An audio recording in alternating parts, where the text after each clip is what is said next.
Hi hello' নমস্কাৰ সকলোলৈকে আৰু মই বৰ্তমান উপস্থিত আছোঁ শিৱসাগৰৰ ভুটীয়াপাৰত উইংছ অফ হাজৰিকা নামেৰে যিখন এৰোপ্লেনক নামাকৰণ কৰা হৈছে সেইখন এৰোপ্লেন চাবলৈ আজি ইয়াতে ৰাতিও ৰাইজৰ জনসমাগম আৰু এয়া দেখিবলৈ পাইছে আপোনালোকে উইংছ অফ হাজৰিকা নামেৰে নামাকৰণ কৰা এৰোপ্লেনখন আৰু এয়া এনেকৈ টেলাৰ ওপৰতে ৰখা হৈছে আৰু যিজন চালকে মই প্ৰথমে নমস্কাৰ সকলোকে এটা নতুন ব্লগলৈ স্বাগতম।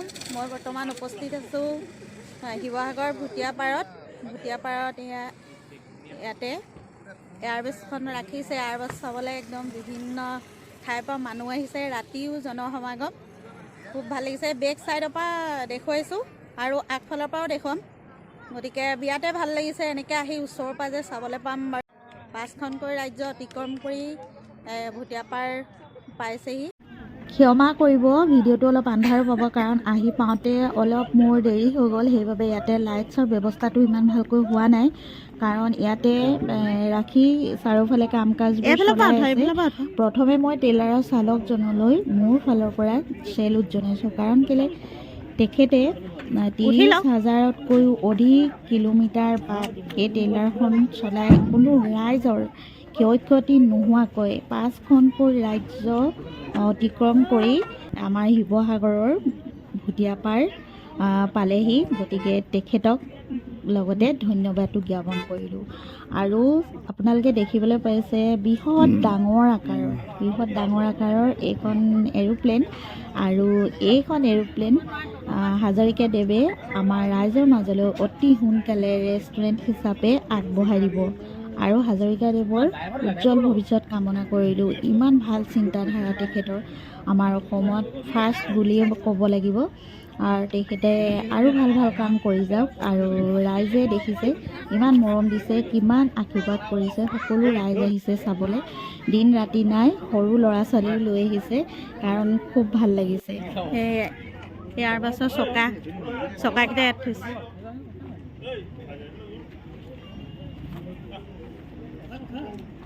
চকা পাংখাকেইখন বেলেগে ৰাখিছে, সেইটো ছাইডত আন্ধাৰেই হ'ল।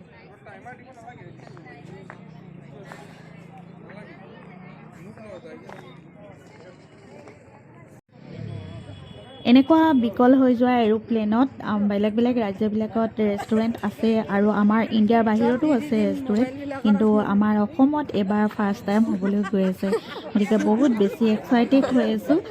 অতি সোনকালে হাজৰিকাদেৱে আমাৰ মাজলৈ, ৰাইজৰ মাজলৈ ৰেষ্টুৰেণ্ট হিচাপে আগবঢ়াই দিয়ক। গতিকে আমাৰ অসমৰ গৌৰৱ বুলি ক'ব পাৰোঁ, লগতে শিৱসাগৰবাসীৰ গৌৰৱ হৰিপ্ৰসন্ন হাজৰিকাদেৱ।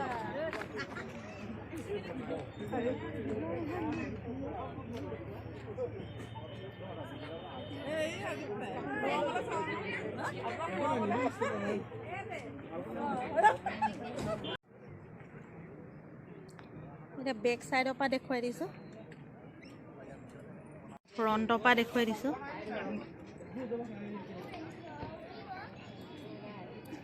সেইবোৰ পাংখা।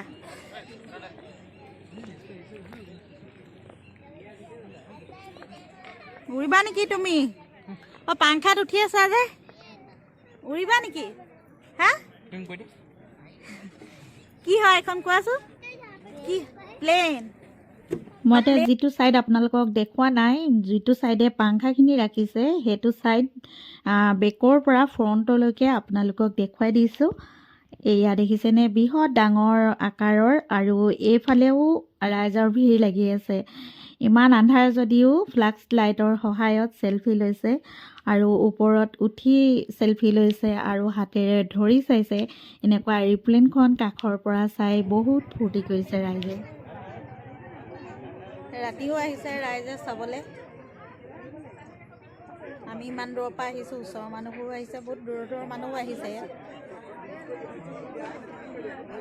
এতিয়া আমাৰ অসমৰ প্ৰতিটো চেনেলতে উইংছ অফ হাজৰিকা দেখিছেনে ৰাইজৰ কিমান ভিৰ লাগিছে, সৰু ল'ৰা ছোৱালীৰ পৰা বৃদ্ধলৈকে। আগফালৰ পৰা চেলফি লৈছে, পিছফালৰ পৰা লৈছে, চাৰিওফালে হেঁপাহ পলুৱাই থৈছে। আৰু যেতিয়া ৰাইজৰ মাজলৈ ৰেষ্টুৰেণ্ট হিচাপে আগবঢ়াই দিব তেতিয়া আৰু কিমান ভিৰ হ'ব এবাৰ ভাবি চাওকচোন, কিমান ভাল লাগিব তেতিয়া। গতিকে আজি ৰাতি যিমানে সেৱা আহিছে সিমানেই ঠাণ্ডা বেছিকৈ পৰিছে। তথাপিও আপোনালোকৰ মাজলৈ ভিডিঅ'টো বহুত কষ্টৰ মাজেৰে আগবঢ়াইছোঁ। গতিকে কেনেকুৱা লাগিলে কমেণ্ট কৰি জনাব।